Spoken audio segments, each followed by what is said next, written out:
That's what it's all about right there. The lead when dancing. But should they take the wheel when it comes to the entire relationship? Well, our next guest, Nina Atwood, relationship expert and author of the book, Date Like a CEO, believes it turns out better this way. It does? Does it really? Well, let's talk about dating because that's where it really needs to show up. Women love to be courted. Yes. Right? I mean, you know, when he calls up and he calls in advance and he asks for a date and he pursues like that, it makes women feel loved and cherished and emotionally secure. When a woman feels emotionally secure, the guy gets dividends back because then she can really be open-hearted. The relationship really thrives that way. So you think women then really like that and they like having the door open for them? Don't you think they still do? Almost all women. There are some women who are kind of weird about that, but almost all women love those things. They want that courtship. I think a woman likes a sense of a protectorate. Yeah. Somebody that has her back or somebody that's looking out for her. The way he holds her elbow when he guides her. I don't know. There's something. We still like chivalry. There's a lot of little things that men can do that really signify you are special, I love you, I cherish you. The number one thing women look for in men is confidence.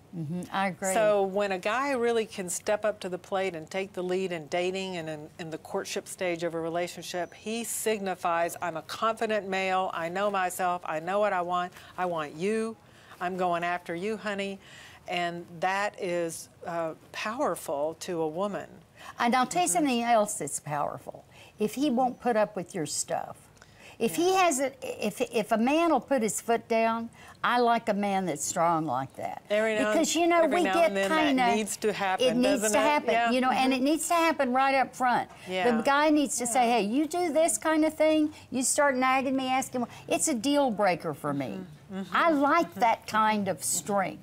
Yeah, and what you're talking about too is guys need to build emotional muscle. When they're in the early stage of a relationship. He needs to be able, she should not be the only one who has to, after marriage, say, honey, we need to talk. You know, those infamous words.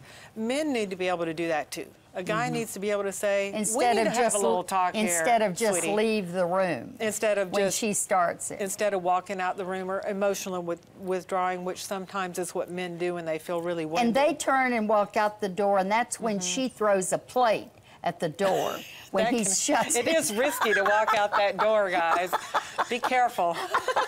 You know what I'm saying? Because it's when they just turn their back on you and walk through the door, what they're saying is, you don't matter enough for me to even get mad. And you just don't matter that much. And that leads to all kinds of bad behaviors that can really tank your marriage. So that's right. And then you're going to have to pay for that. So guys need to show some leadership in dating. And in the early stages of a relationship, it really does make for a stronger marriage. So I want to ask you a question. How did you get to be such an expert? Trial and error or what? Helping a lot of people who made mistakes, making my own mistakes. Oh, absolutely. That's right. Trial and error. That's right. Isn't that experience great? Because then it helps you able to share and women can understand that you're coming from a place of knowledge, not just a textbook. And that's what's so good about your book. No. You can get more details about Nina's latest book, Date Like a CEO, at her website, on our website at thebroadcasttv.com. We played them all for you a couple of weeks ago, and today we know who won. The big winner of the Doritos Super Bowl ad joins us live next. Stick around.